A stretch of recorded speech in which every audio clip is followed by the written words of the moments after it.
एक रोज एक आदमी अपने घर दोपहर को लौटता है। दरअसल वह स्कूल में टीचर है और आज उसके शरीर में कुछ गड़बड़ी है।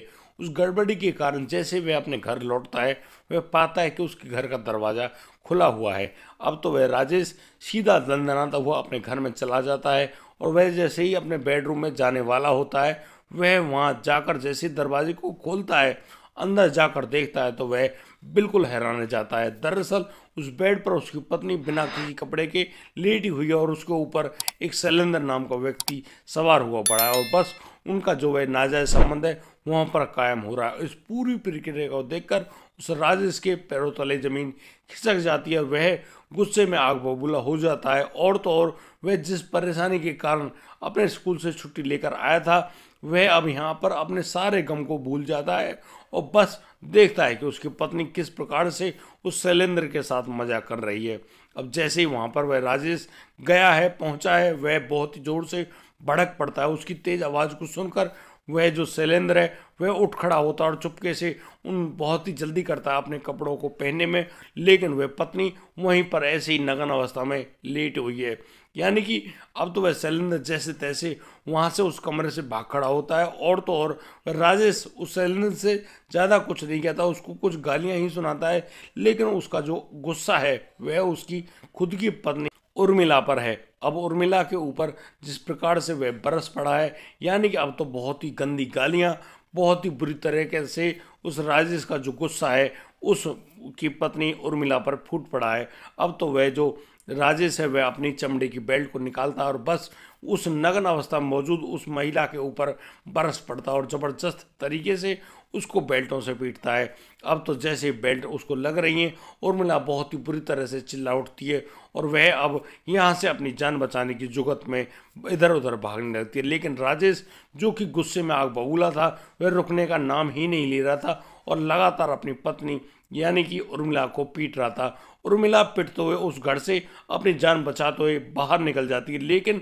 जैसे वे बाहर निकलते हैं सभी लोग उस महिला को देखने लगते हैं। दरअसल यहाँ पर जो महिला उर्मिला है वह नग्न अवस्था में, यानी कि उसके शरीर पर एक कपड़ा भी नहीं है, लेकिन पूरी कॉलोनी में कोई भी व्यक्ति या महिला उस उर्मिला को बचाने के लिए नहीं आती है। उस लगातार हो रही पिटाई के बाद अब कुछ लोगों के समझाने से अब तो वह राजेश तो रुकता है, लेकिन उस पत्नी को जैसे तैसे घर में जाने देता है। वह कपड़े पहनती है और फिर वह अपने फोन को लेकर ऊपर चली जाती है। ऊपर जाने के बाद वह अपने प्रेमी शैलेंद्र के पास फोन करती है, वीडियो कॉल करती है और बस उसको दिखा रही होती है अपने कपड़े निकाल कर कि देखो तुम्हारे प्यार में मैंने कैसे कैसे जख्मों को झेला है। यानी कि अब तो शैलेंद्र भी बहुत ही ज़्यादा आग बबूला हो जाता है और अब वह जो पत्नी यानी कि उर्मिला है वह शैलेंद्र से कहती है कि मुझे इस बीमारी से छुटकारा दिलाओ, क्योंकि जब तक राजेश इस दुनिया में मौजूद है तब तक हम लोग कभी भी प्यार नहीं कर पाएंगे, ना ही एक दूसरे से मिल पाएंगे। दोस्तों अब तो वह शैलेंद्र और वह जो उर्मिला है वे एक ऐसी साजिश रचते हैं उस साजिश के तहत अब तो उस राजेश के साथ कुछ ऐसा होने वाला था जिसके बारे में शायद कोई कल्पना भी नहीं कर सकता। दोस्तों आखिर क्या हुआ उस राजेश के साथ, आइए पूरे मामले में जानते हैं। मेरी आपसे विनती है एक भी सेकंड की वीडियो को मिस ना करें। नमस्कार, आदाब, सत श्री अकाल दोस्तों, स्वागत है आपका हमारे यूट्यूब चैनल किस्से क्राइम के। और दोस्तों आपसे वही प्यार भरी गुजारिश, आगे बढ़ने से पहले हमारे चैनल को सब्सक्राइब करना, नोटिफिकेशन की बेल को दबाना बिल्कुल ना भूलें। दोस्तों हम लोग फेसबुक पर भी हैं और वहाँ पर हमारे चैनल को आप लोग फॉलो कर लें और वहाँ पर भी हजारों तरह की ऐसी घटनाएं मौजूद हैं। दोस्तों आज का बेहद ही हैरान कर देने वाला मामला सामने आया है कानपुर उत्तर प्रदेश से। दरअसल कानपुर उत्तर प्रदेश में एक जगह होती है, आज से 20 साल पहले उस जगह जो कि एक गांव के रूप में जाना जाता था, जिस जगह का नाम देली जानपुर हुआ करता था, वह जगह बिल्कुल एक सामान्य गांव थी। और जब से उस कानपुर का विकास होने लगा अब तो वह जो गाँव है, वह जो क्षेत्र है, वह कानपुर की जो डेवलपमेंट अथॉरिटी है उसके अंतर्गत आने लगा और अब तो वहाँ की जो जमीन कौड़ियों के भाव बिकती थी, उस जगह की कीमत अब करोड़ों में हो गई थी।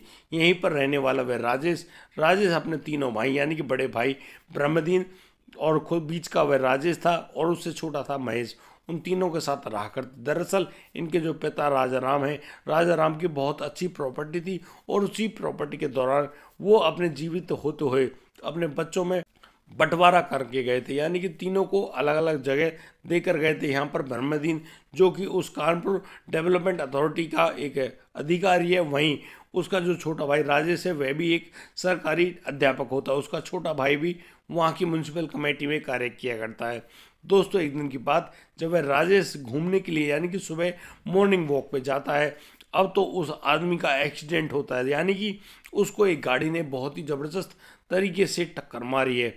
जैसे उस आदमी राजेश को वह टक्कर लगी है, अब तो जो राजेश है ऊपर से नीचे गिरा है, निकलते ही नीचे गिरते ही उसके प्राण पखेरु उड़ जाते हैं। लेकिन दोस्तों, वह जो गाड़ी इको होती है वह आगे जाकर एक जो खम्मा होता है उस खम्मा से टकरा जाती है, लेकिन वह पीछे आ रही उस वैगन आर कार में बैठकर वहां से भाग निकलता है। अब तो उस राजेश को देखकर वहां पर बहुत सारे लोगों की भीड़ इकट्ठी हो जाती है और अब उस आदमी राजेश की मौत के बारे में जानकारी मिलती है। अब वहां पर पुलिस को भी बुलाया जाता है और पुलिस एक सामान्य सड़क दुर्घटना के मामले में इस पूरे बात को नोट भी कर लेती है और रिपोर्ट भी दर्ज कर लेती है।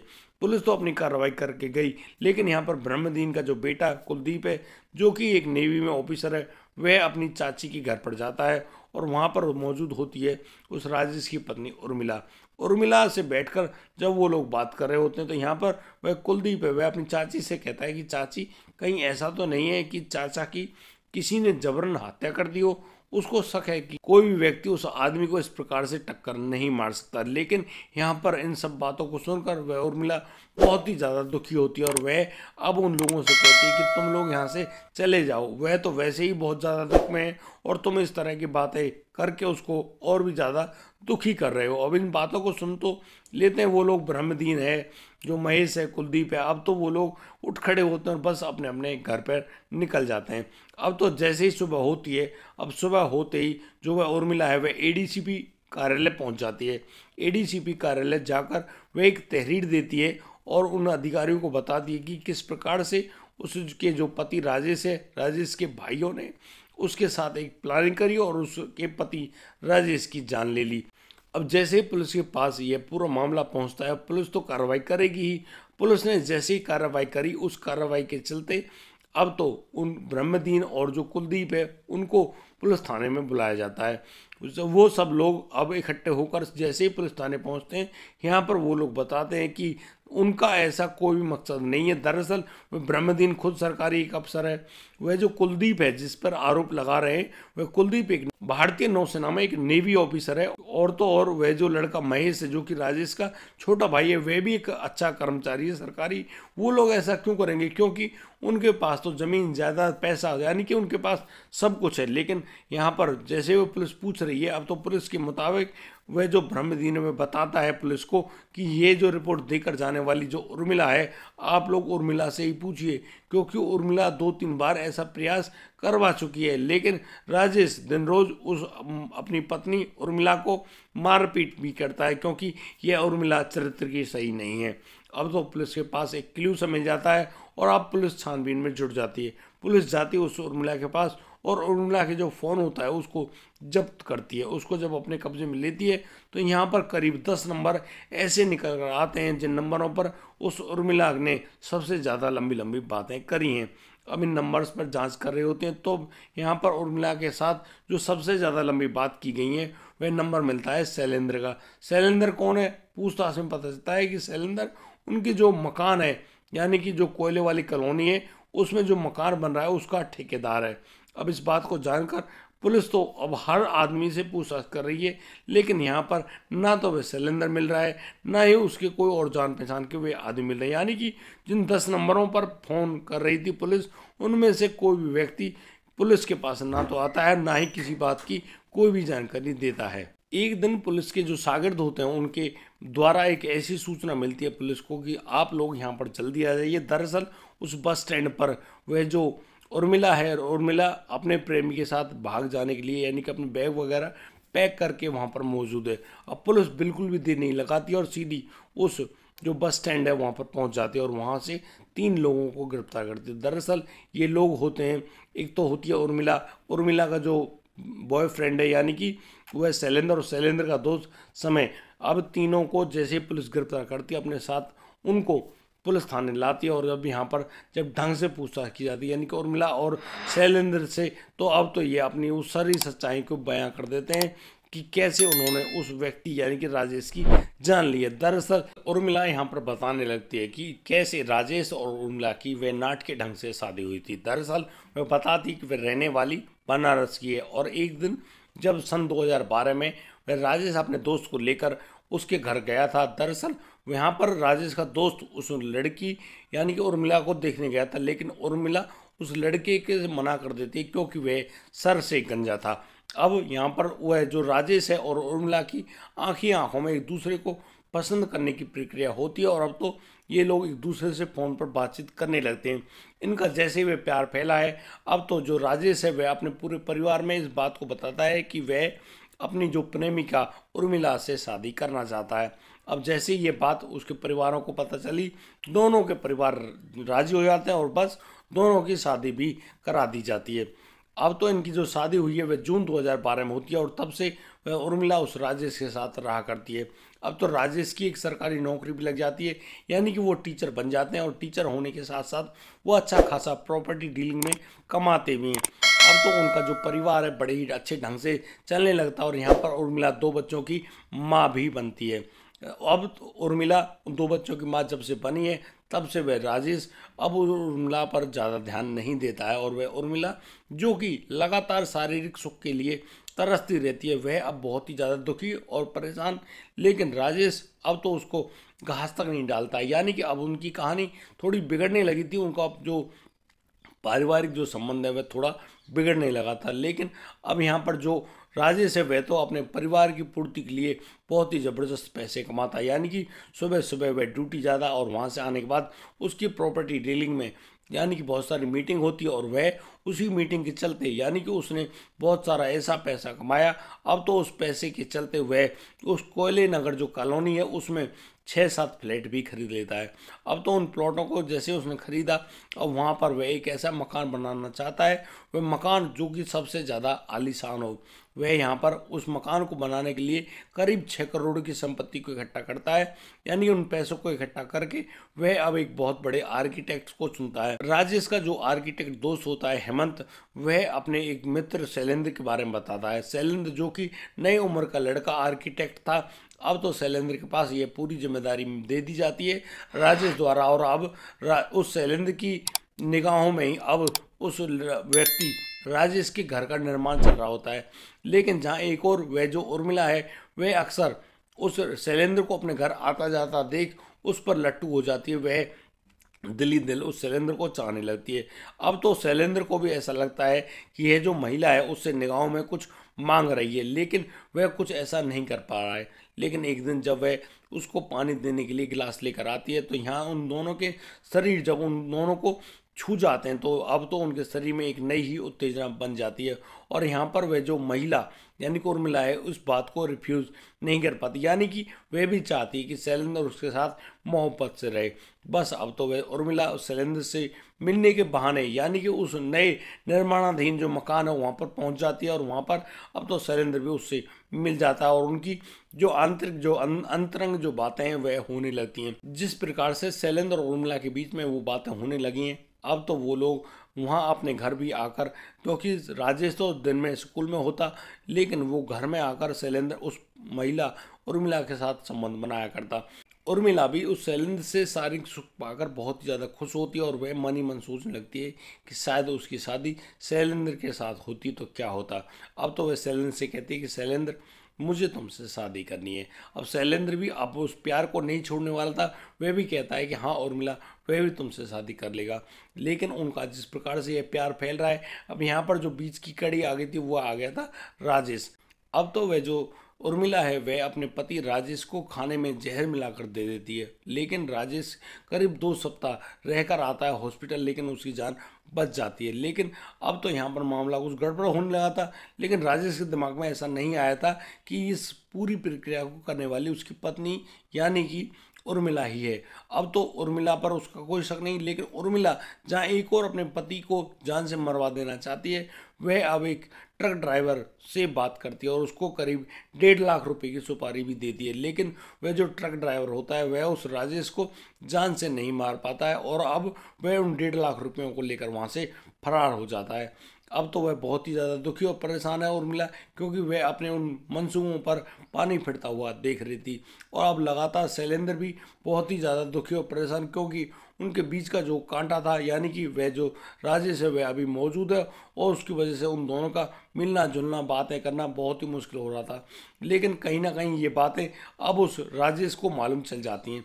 राजेश जब अपनी पत्नी से पूछता है तो उसकी पत्नी यानी कि वह जो उर्मिला है उससे साफ मना कर देती कि नहीं, ऐसी कोई बात नहीं है। लेकिन जब और ज़्यादा बात पूछताछ की जाती है तो यहाँ पर उर्मिला कहती है कि तुम्हारे बस की तो कुछ है नहीं, तुम उसके साथ कुछ करते तो हो नहीं, तुमसे कुछ होता भी नहीं है, तुम तो बस पैसे पैसे पैसे कमाने के चक्कर में लगे हुए हो। मैं कहाँ जाऊँ, मुझे भी तो अपना पेट भरना है, इसीलिए मैं अपनी शारीरिक आपूर्ति के लिए उस शैलेंद्र के साथ जाना चाहती हूँ। इन सारी बातों को सुनकर राजेश को बहुत ही गुस्सा आता है और वह राजेश अब तो उस अपनी पत्नी यानी कि उर्मिला को मारपीट करने लगता है, यानी कि उसको बहुत ही ज़बरदस्त तरीके से मारता पीटता और कई बार उसके साथ इतनी ज़बरदस्त मारपीट की गई कि वह नग्न अवस्था में घर से बाहर भगा दी उस राजेश ने। उस दिन भी राजेश जब वहाँ पर आया था तो वह शैलेंद्र को उसकी पत्नी यानी कि उर्मिला के साथ संबंध बनाते हुए देख लेता है। यहाँ पर वह जो अपनी पत्नी के ऊपर मारपीट करता है, उस पर जबरदस्त तरीके से बेल्टों से मारता है, तो वह जो उर्मिला है वह नग्न अवस्था में घर से बाहर भाग जाती है। लेकिन जैसे ही लोगों के समझाने पर वह राजेश शांत होता है। राजेश की पत्नी घर आकर उस वीडियो कॉल पर अपने प्रेमी यानी कि शैलेंद्र को दिखा रही होती कि देखो किस प्रकार से उसने मुझे ये जो जख्म दिए हैं, ये जख्म हमारे और तुम्हारे प्रेम की वजह से, यानी कि हम दोनों एक दूसरे से मोहब्बत करते हैं और अब तो शैलेंद्र मुझे इस जंजाल इस जंगल से निकालो, क्योंकि यहाँ पर पशु रहते हैं, इंसान नहीं। अब इन बातों को देखकर सुनकर वह जो शैलेंद्र बहुत ही ज़्यादा हैरान और दुखी होता है। लेकिन वह अपने दोस्त संजय के पास जाता है और संजय सोनकर से कहता है कि भाई अब तो तुम्हें कुछ करना ही होगा। अब वो लोग अब उस आदमी यानी कि राजेश की रेकी करते हैं और रेकी करने के बाद उनको मालूम चलता है कि सुबह 7 बजे करीब वह राजेश घूमने के लिए जाता है। अब तो वो लोग अब वह जो शैलेंद्र है, शैलेंद्र एक गाड़ी लेता है और अपने दोस्त यानी कि संजय को एक इको स्पोर्ट गाड़ी देता है और उससे कहता है कि तुम इको से उसको टक्कर मारना और वहाँ से भाग निकलना। अब संजय उस गाड़ी को लेकर निकलता है। अब तो जैसे ही 7 बजे वह जो संजय घूमने के लिए निकला है, अब तो उस संजय को बहुत ही ज़बरदस्त जोरदार तरीके से टक्कर मार दी जाती है। लेकिन जो संजय है वह अपने गाड़ी का संतुलन नहीं बना पाता है और अब उस गाड़ी को दे मारता है एक बिजली के खम्भे में। जैसे उसकी गाड़ी वहाँ पर एक्सीडेंट हुई है, उस गाड़ी के पीछे पीछे आ रही होती है एक वैगन आर कार। अब तो उस वैगन आर कार को जो चलाने वाला शैलेंद्र होता है उस संजय को अपनी गाड़ी में बिठाकर वहाँ से भगा ले जाता है। अब तो जिस प्रकार से उन्होंने पूरी प्रक्रिया को अंजाम दिया, वो लोग सारी सच्चाई को बयां कर देते हैं और पुलिस के सामने अब तो वह जो संजय है, वह जो शैलेंद्र है और जो उर्मिला है, तीनों को गिरफ्तार करके अब तो उनको जिला अदालत में ले जाते हैं और राजेश की हत्या करने के जुर्म में उन तीनों को जेल में भेज दिया जाता है। दोस्तों, इस पूरे घटनाक्रम को सुनाने का उद्देश्य किसी को परेशान करना नहीं है, किसी के दिल को ठेस पहुंचानी नहीं है। दोस्तों, हम लोग बताना चाहते हैं कि इंसान के दिमाग में जब जब इस हवस की आग ने अपनी जो आग दिखाई है, उसकी वजह से ना जाने कितने ही परिवारों को अपने प्यारों से हाथ धोना पड़ गया है। दोस्तों, यहाँ पर उस महिला की जो शारीरिक भूख जो कि करीब 35 साल के होने के बावजूद भी पूरी नहीं हो रही थी, आखिर वह कुछ चाहती तो उसका पति राजेश से कह तो सकती थी, उससे प्यार करके दिखाती तो शायद उसका जो प्यार है उसको मिल जाता, लेकिन वह तो उस प्यार को कहीं किसी और इंसान में ढूंढ रही होती है। यानी कि ये लोग जिस प्रकार से वे विचार करते हैं ये वाकई में निहायत ही गलत है। दोस्तों, यहाँ पर वह राजेश तो मारा गया, लेकिन उसकी पत्नी जेल में चली गई, रह गए उसके 2 छोटे छोटे बच्चे। उन बच्चों की परवरिश कौन करेगा? राजेश के बड़े भाई ब्रह्मदीन ने उन दोनों बच्चों की जो देखभाल करने का जो पूरा जिम्मेदारी है वो ली है और वो दोनों बच्चे अब उस ब्रह्मदीन के घर में ही आराम से रह रहे हैं। लेकिन कहीं ना कहीं उनके मन में इस बात की टीस तो होगी कि ना तो उसके पास उसकी माँ है, ना ही उन लोगों के पास उनकी पिता है। बहुत ही ज़्यादा दुखी और परेशान अवस्था में वो लोग अपना जीवन काट रहे होंगे। लेकिन उस जो उर्मिला ने अपने बच्चों के बारे में कभी ये बात नहीं सोची, उसने सिर्फ और सिर्फ अपने शारीरिक सुख के बारे में यह बात जान ली। दोस्तों मैं जानता हूँ मुझसे बहुत सारी ऐसी गलती त्रुटियां हुई होंगी। दोस्तों उन सभी त्रुटियों को आप क्षमा करते हुए हमें आगे प्रोत्साहित करें और हमें बहुत अच्छा सुंदर सा कमेंट लिख कर दें, हमारी वीडियो को लाइक करें और दोस्तों हो सके तो इसको अपने दोस्तों के बीच में शेयर भी अवश्य करें। दोस्तों आज के लिए सिर्फ इतना ही, अब दीजिए मुझे इजाज़त, मिलता हूँ कल, लाता हूँ एक और नया संस्कृत मामला। तब तक के लिए आप बढ़िया रहें, बेहतरीन रहें, अपना और अपने परिवार का बखूबी ख्याल रखते रहें। जय हिंद, जय भारत।